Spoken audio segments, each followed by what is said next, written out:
ఒక్కసారి ఇమాజిన్ చేసుకోండి. దట్టమైన అడవి. సమయం అర్ధరాత్రి దాటింది. మీ చుట్టూ ఒక చిన్న పురుగు సౌండ్ కూడా వినిపించలేనంత భయంకరమైన నిశ్శబ్దం. అంబులెన్స్‌లో మీరు మాత్రమే సింగిల్‌గా ఉన్నారు. మీరు జస్ట్ ఇప్పుడే అంబులెన్స్ వెనక సీట్‌లో ఉన్న డెడ్ బాడీని డ్రాప్ చేసొస్తున్నారు. అప్పుడే సడెన్‌గా లాక్ చేసిన అంబులెన్స్ డోర్ ఓపెన్ అయినట్టు సౌండ్ వినిపించింది. అందులో నుంచి ఎవరో దిగి నడుచుకుంటూ వచ్చినట్టు మీకు అడుగుల శబ్దం వినిపిస్తే, రక్తం గడ్డకట్టే ఆ నిశ్శబ్దంలో రోడ్లో మీ ముందు తల లేకుండా కేవలం మొండెంతో మాత్రమే డ్యాన్స్ చేసే కొన్ని బాడీలు మీకు కనిపిస్తే, మీ పరిస్థితి ఏంటి? గుండె ఆగిపోయినట్టు అనిపిస్తుంది కదా! ఇలాంటి భయంకరమైన వెన్నులో వణుకు పుట్టించే సంఘటన మైసూరుకి చెందిన ఒక అంబులెన్స్ డ్రైవర్‌కి ఎదురైంది. ఆ రోజు అతను చూసింది భ్రమ లేక అడవిలో ఏదైనా ఒక శక్తి దాగుందా? Hi guys, welcome back. నేను మీ మోహన్ సర్వైవర్. ఈరోజు నేను చెప్పబోయే కథ ఒక మామూలు హారర్ స్టోరీ కాదు. ఇది మైసూర్‌కి దగ్గరలోనే ఉండే ఒక అడవిలో జరిగిన రియల్ ఇన్సిడెంట్. బేసికలీ ఈ అంబులెన్స్ డ్రైవర్స్ వర్క్ ఎలా ఉంటుందో మనందరికీ తెలుసు. పగలనక రాత్రనక ప్రాణాల్ని పణంగా పెట్టి డ్యూటీ చేస్తూ ఉంటారు. చావు బ్రతుకుల మధ్య కొట్టిమిట్టాడుతున్న ఎంతో మంది పేషెంట్స్‌ని రైట్ టైంలో హాస్పిటల్స్‌కి తీసుకెళ్తూ ఉంటారు. అలాగే ఎన్నో డెడ్ బాడీస్‌ని అదే అంబులెన్స్‌లో వాళ్ళ ఇంటికి చేరవేస్తూ ఉంటారు. ఇన్‌ఫాక్ట్ వాళ్ళకి చావు అనేది చాలా క్యాజువల్‌గా అనిపించే విషయం. కానీ ఎంత ధైర్యవంతుడైన అంబులెన్స్ డ్రైవర్ అయినా కంటికి కనిపించని శక్తి ఎదురైనప్పుడు ఖచ్చితంగా వణికిపోతాడు కదా! ఈ స్టోరీలో మన హీరో నవీన్ కూడా అలాంటి ఒక రియల్ ఇన్సిడెంట్‌ని ఫేస్ చేశాడు. అసలు ఆ రాత్రి ఆ అడవిలో ఏం జరిగింది? అసలింతకీ ఆ తలలు లేని మనుషులెవరు? పదండి ఆ చీకటి అడవిలోకి వెళ్ళిపోదాం. నవీన్ మైసూరుకు చెందిన ఒక అంబులెన్స్ డ్రైవర్. అతను చాలా రోజులుగా ఆ పని చేస్తూ ఉన్నాడు. కాబట్టి అతనికి భయమంటే ఏంటో పెద్దగా తెలీదనమాట. అది 2003 సంవత్సరం. సమయం ఎగ్జాక్ట్‌గా 6:00 అవుతుంది. సూర్యుడు అప్పుడే అస్తమిస్తున్నాడు. ఇక నవీన్ కూడా డ్యూటీ ముగించుకొని ఇంటికి వెళ్ళిపోదాం అనుకుంటూ ఉన్నప్పుడు అతనికి ఒక ఎమర్జెన్సీ కాల్ వచ్చింది. ఒక పేషెంట్‌కి చాలా సీరియస్‌గా ఉంది. వెంటనే హాస్పిటల్‌కి షిఫ్ట్ చేయాలి అని చెప్పారు. సరే ఇక లొకేషన్ ఎక్కడ అని చెప్పేసి నవీన్ అడిగితే మైసూరు ఔట్‌స్కర్ట్స్‌లోని ఒక చిన్న పల్లెటూరు అని చెప్పేసి చెప్పారు. ఆ పల్లెటూరికి వెళ్ళాలంటే ఒక చిన్న అడవిని దాటుకొని వెళ్ళాలి. పగటిపూట ఆ దారిలో వెళ్ళాలంటేనే చాలామంది భయంతో వణికిపోతారు. అలాంటిది రాత్రిపూట ఆ దారిలో వెళ్ళాలంటే భయస్థులు చాలామంది హార్ట్ అటాక్‌తోనే చనిపోతారు. కానీ నవీన్‌కి ఇది రెగ్యులర్ డ్యూటీనే కాబట్టి ఏమాత్రం ఆలోచించకుండా అంబులెన్స్‌ని స్టార్ట్ చేశాడు. ఆ భయంకరమైన అడవిలో దాదాపు 3 గంటల పాటు జర్నీ చేసి చివరికి ఆ ఊరికి చేరుకున్నాడు. అక్కడికి వెళ్ళాక చూస్తే పాపం ఆ పేషెంట్ పరిస్థితి చాలా క్రిటికల్‌గా ఉంది. ప్రాణాలు ఎప్పుడైనా గాల్లో కలిసిపోవచ్చు అనే టైం అది. ఇక నవీన్ వెంటనే ఏం ఆలోచించుకోకుండా ఆ పేషెంట్‌ని అంబులెన్స్‌లో ఎక్కించుకొని, ఆ పేషెంట్‌కి తోడు ఇంకొక వ్యక్తిని కూడా ఎక్కించుకొని సిటీకి బయలుదేరాడు. ఎలాగైనా ఆ పేషెంట్‌ని బ్రతికించాలని చెప్పేసి నవీన్ టాప్ స్పీడ్‌లో ఆ అంబులెన్స్‌ని ఆ భయంకరమైన అడవిలో డ్రైవ్ చేస్తూ ఉన్నాడు. కానీ విధి వేరేలా రాసుంది.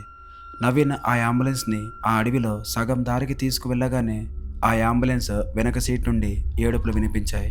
అంటే ఆ పేషెంట్ చనిపోయాడు. ఆ టైంలో నవీన్‌కి చాలా బాధేసింది. ఇంకొక హాఫ్ అన్ అవర్ ఉండుంటే ఆ పేషెంట్‌ని నేను హాస్పిటల్‌కి తీసుకెళ్ళేవాడిని కదా! పాపం ఆ పేషెంట్ బతికేవాడు కదా అని చెప్పేసి తనలో తానే బాధపడ్డాడు. ఇక చేసేదేమీ లేక ఆ డెడ్ బాడీని వాళ్ళ ఊర్లో వదిలేసి మళ్ళీ మైసూర్‌కి అదే అడవిలో రిటర్న్ వస్తున్నాడు. ఇప్పుడు ఈ అంబులెన్స్‌లో నవీన్ ఒక్కడే ఉన్నాడు. టైం ఏమో కరెక్ట్‌గా అర్ధరాత్రి 1:00 దాటింది. ఆ అడవిలో నిశ్శబ్దం ఎంతలా ఉందంటే ఆ అంబులెన్స్ సౌండ్ విని ఆ అడవిలో ఉన్న జంతువులు పారిపోతున్నాయి. జరిగింది తలుచుకుని నవీన్ చాలా స్ట్రెస్‌గా ఫీల్ అవుతున్నాడు. ఒకసారి ఎక్కడైనా దారిలో అంబులెన్స్ ఆపి సిగరెట్ తాగుతూ కాస్త రిలాక్స్ అవుదాం అనుకున్నాడు. అలా అంబులెన్స్‌ని రోడ్డు పక్కన ఒక చోట ఆపాడు. చుట్టూ కనీసం ఒక్క చిన్న లైట్ కూడా లేదు. ఆకాశంలో ఉన్న ఆ సగం చందమామ వెలుగే ఇప్పుడు ఆ అడవికి ఆధారం. ఆ అడవిలో ఎక్కడ చూసినా పెద్ద పెద్ద చెట్లు, గాలికి ఆ ఆకులు రాసుకుంటున్న శబ్దం, అప్పుడప్పుడు ఏదో తెలియని ఒక పక్షి అరుపు. నవీన్ ఆ అంబులెన్స్ కిందకి దిగి సిగరెట్ వెలిగించాడు. ఆ పొగని అలా గాల్లోకి వదులుతూ ఆ చీకట్లోకి చూస్తున్నాడు. అప్పుడే సరిగ్గా అతనికి ఒక సౌండ్ వినిపించింది. అదే ఆ అంబులెన్స్ డోర్‌ని ఎవరో గట్టిగా ఓపెన్ చేసి మళ్ళీ క్లోజ్ చేసినట్టు అనిపించింది. నవీన్‌కి ఒక్కసారిగా బ్లడ్ సర్క్యులేషన్ ఆగిపోయినంత పనైపోయింది. పేషెంట్‌ని డ్రాప్ చేసిన తర్వాత నేనే స్వయంగా ఆ అంబులెన్స్ డోర్‌ని గట్టిగా క్లోజ్ చేశాను కదా! మరి ఇప్పుడు ఆ డోర్‌ని ఎవరు ఓపెన్ చేసినట్టు? నవీన్కి లైట్గా టెన్షన్ స్టార్ట్ అయింది. మెల్లిగా నడుస్తూ ఆ అంబులెన్స్ వెనక్కి వెళ్ళి చూశాడు. అయితే అక్కడ నిజంగానే ఆ అంబులెన్స్ డోర్ కొద్దిగా ఓపెన్ అయ్యింది. నవీన్ కొద్దిసేపు ఆలోచించి నేనే ఆ డోర్ని సరిగ్గా వేయలేదేమో అని చెప్పి మళ్ళీ ఆ అంబులెన్స్ డోర్ని గట్టిగా క్లోజ్ చేసి ఇక ముందుకొస్తూ ఉన్నాడు. అప్పుడే సడన్‌గా అంబులెన్స్ ముందు నుండి ఒక నల్లటి ఆకారం క్రాస్ చేసి వెళ్ళినట్టు అతనికి కనిపించింది. ఇక నవీన్‌కి చెమటలు పట్టడం స్టార్ట్ అయింది. ఎవరది? దొంగలా? ధైర్యముంటే నా ముందుకొచ్చి కనపడండి అన్నాడు. అయితే అక్కడ ఎలాంటి అలికిడి లేదు. తన వాయిస్ ఎకో అయ్యి మళ్ళీ తనకే వినిపిస్తుంది. టార్చ్ లైట్ వేసి అంబులెన్స్ కింద చుట్టుపక్కల మొత్తం వెతికాడు. కానీ అతనికి ఎవ్వరు కనిపించట్లేదు. అయితే ఎక్కువసేపు ఇక్కడ ఉండడం సేఫ్ కాదు అని చెప్పి నవీన్ కనిపించింది. ఇక అంబులెన్స్ ఎక్కబోతూ ఉండగా అతనికి దూరంలో ఒక మంట వెలుగుతూ కనిపించింది. ఆ మంట చుట్టూ ఎవరో తిరుగుతున్నట్టు అతనికి షాడోస్ కనిపిస్తున్నాయి. ఓహో! ఇదంతా హైవే రాబర్స్ పని కావచ్చు. నన్ను భయపెట్టాలని చూస్తున్నారు అని అతను అనుకున్నాడు. ఇక వాళ్ళ పని పడదామని చెప్పి అంబులెన్స్‌లో ఉన్న ఒక రాడ్ తీసుకొని ఆ మంట దగ్గరికి నడుచుకుంటూ వెళ్ళాడు.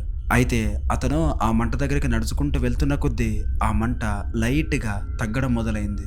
అంటే ఫేడ్ ఔట్ అవుతున్నట్టు అతనికి కనిపించింది. ఇక ఫైనల్‌గా ఆ మంట వెలిగే ఆ ప్లేస్‌కి వెళ్ళాడు. కాకపోతే అక్కడ చూస్తే ఆ మంట లేదు. మంటను వెలిగించిన ఆనవాళ్ళు కూడా లేదు. అక్కడ కేవలం పచ్చి మట్టి. మనుషులకు కూడా ఎవ్వరూ కనిపించలేదు. ఇదేంటి? దగ్గరికి వచ్చి చూస్తే అసలిక్కడేం లేదేంటి?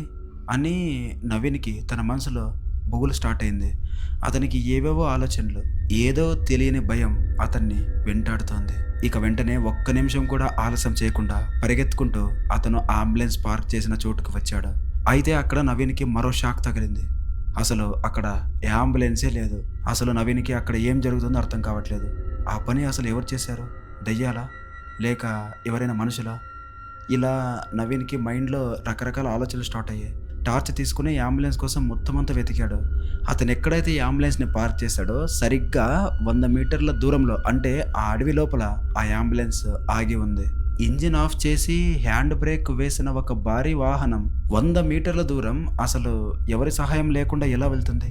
ఇక నవీన్‌కి వెంటనే ఒక విషయం స్ట్రైక్ అయింది. ఇప్పుడు నేను డీల్ చేస్తున్నది మనుషులతో కాదు, ఏదో తెలియని ఒక అదృశ్య శక్తితో అని అతనికి అనిపించింది. వెంటనే అంబులెన్స్ దగ్గరికి పరిగెత్తుకుంటూ వెళ్ళి అంబులెన్స్ ఎక్కి ఫుల్ స్పీడ్‌లో అంబులెన్స్‌ని రైడ్ చేస్తున్నాడు. అలా ఆ అంబులెన్స్ స్పీడ్ 80కి దాటింది. అలా అతను ఒక హాఫ్ కిలోమీటర్ వెళ్ళాడో లేదో రోడ్డు మధ్యలో ఎవరో నిలబడినట్టు అతనికి కనిపించింది. ఒక 5, 6 మెంబర్స్ రోడ్‌లో డాన్స్ చేస్తున్నట్టు అతనికి కనిపించారు. అసలు నవీన్‌కి ఏమీ అర్థం కావట్లేదు. అంబులెన్స్ యొక్క నార్మల్ లైట్స్ ఆఫ్ చేసి హై బీమ్ లైట్స్‌ని ఆన్ చేశాడు. ఆ లైటింగ్స్ వెలుతురులో నవీన్‌కి అక్కడ కనిపించిన దృశ్యం చూసి ఫ్రీజ్ అయిపోయాడు. గొంతులో నుంచి కనీసం అరుపు కూడా రావట్లేదు. ఎందుకంటే దారికి అడ్డంగా 3 మగవాళ్ళు, 3 ఆడవాళ్ళు చేతులు ఇలా పైకెత్తి పిచ్చి పిచ్చిగా డాన్స్ చేస్తూ ఉన్నారు. ఇక్కడ ఆశ్చర్యం ఏంటంటే వాళ్ళలో ఒక్కరికి కూడా వాళ్ళ మెడ మీద తలకాయ లేదు. అంటే కేవలం మొండెంతో మాత్రమే డాన్స్ చేస్తున్నారు. వాళ్ళ ఒంటి మీద ఉన్న బట్టలు కూడా మొత్తం చిరిగిపోయి ఉన్నాయి. వాళ్ళ మెడ మీద నుండి బ్లడ్ కారుతూ రోడ్డు మీద పడిపోతూ ఉంది. నవీన్ బాడీలో ఇక షివరింగ్ స్టార్ట్ అయిపోయింది. ఇక ఆ మనుషులు అంటే ఆ తలకాయ లేని మనుషులు అంబులెన్స్ దగ్గరికి రావడం మొదలుపెట్టారు. ఇక ప్రాణాల మీద ఆశ వదులుకున్న నవీన్ వెంటనే స్పృహలోకి వచ్చి ఆ అంబులెన్స్‌ని టాప్ స్పీడ్‌లో రివర్స్‌లోకి తిప్పాడు. అప్పుడే వెనకాల టైర్‌కి ఒక పెద్ద చెట్టు కొమ్మ అడ్డుపడి అంబులెన్స్ ఆగిపోయింది. నవీన్ భయంతో అద్దం దించి వెనక్కి చూశాడు. నిజంగానే వెనక టైర్‌కి ఒక పెద్ద చెట్టు కొమ్మ అడ్డుపడింది. అలా వెనక్కి చూసి మళ్ళీ ముందుకు చూసేసరికి ఆ రోడ్‌లో ఆ డాన్స్ చేస్తున్న ఆ 6 మంది వ్యక్తులు ఇప్పుడు మాయమైపోయారు. వాళ్ళు ఎక్కడికి వెళ్ళారో కూడా నవీన్‌కి అర్థం కావట్లేదు. రోడ్డు మొత్తం ఖాళీగా ఉంది. కాకపోతే నవీన్‌కి ఒక విషయం మాత్రం క్లియర్‌గా అర్థమవుతుంది. ఆ 6 మంది మాత్రమే కాకోకుండా చాలామంది నవీన్‌ని చంపడానికి ఆ అడవిలో పరిగెత్తుకుంటూ వస్తున్నట్టు అతనికి శబ్దాలు క్లియర్‌గా వినిపిస్తున్నాయి. ఒక్క క్షణం కూడా ఆలోచించకుండా అంబులెన్స్‌ని స్టార్ట్ చేసి ఆ అడవి ఎండయ్యే వరకు ఒక్క బ్రేక్ కూడా వేయలేదు. ఇక ఆ అడవిని దాటుకుని వెళ్ళిపోయిన తర్వాత ఒక్కసారి వెనక్కి తిరిగి చూస్తే ఆ అడవిలో ఎవరో అతన్ని టార్చ్ లైట్ వేసి వెతుకుతున్నట్టు ఆ అడవిలో అతనికి ఒక పెద్ద వెలుగు కనిపించింది. ఎలాగోలా ఆ రోజు నవీన్ ప్రాణాలతో ఆ అడవి నుండి బయటపడ్డాడు. కానీ ఇక ఆ రోజు నుండి రాత్రిపూట డ్యూటీ చేయడానికి నవీన్ ఒప్పుకోలేదు. ఇంతటితో స్టోరీ అయిపోయింది అనుకున్నారా? అసలు ట్విస్ట్ ఇక్కడే ఉంది గాయ్స్. ఆ రోజు రాత్రి ఇంటికి వెళ్ళిపోయిన నవీన్ జ్వరంతో పడుకున్నాడు. అలా మూడవ రోజు కాస్త కోలుకొని అంబులెన్స్‌ని క్లీన్ చేద్దామని చెప్పేసి వెళ్ళాడు. అప్పటి వరకు లాక్ చేసిన అంబులెన్స్ డోర్‌ని ఓపెన్ చేసిన నవీన్‌కి గుండె ఆగినంత పనైపోయింది. ఎందుకంటే ఆ రోజు తనెక్కించుకున్న ఆ పేషెంట్ చనిపోయినప్పుడు అతన్ని పడుకోబెట్టిన ఆ స్ట్రెచర్ మీద ఒక రక్తపు మరక అంటిన క్లాత్ ఉంది. నవీన్‌కి మైండ్ బ్లాక్ అయిపోయింది. ఎందుకంటే ఆ క్లాత్ చూడటానికి ఎలా ఉందంటే, ఆ రోజు అతను రోడ్‌లో చూశాడు కదా! తలలు లేకుండా డాన్స్ చేసిన ఆ మనుషులు వేసుకున్న బట్టలు ఎలాగైతే ఉన్నాయో, ఇప్పుడు ఈ అంబులెన్స్‌లో ఉన్న ఆ రక్తం అంటిన బట్ట కూడా సేమ్ అలానే ఉంది. అంతేకాదు, ఆ రోజు డాష్ క్యామ్‌లో రికార్డ్ అయిన ఆ ఫుటేజ్‌ని చెక్ చేస్తే నవీన్‌కి ఒక విషయం అర్థమైంది. ఆ రోజు నవీన్ సిగరెట్ తాగడానికి అంబులెన్స్ ఆపినప్పుడు, ఆ డోర్ అంటే ఆ అంబులెన్స్ బ్యాక్ డోర్ బయట నుంచి కాదు, లోపల నుంచే అన్‌లాక్ అయింది.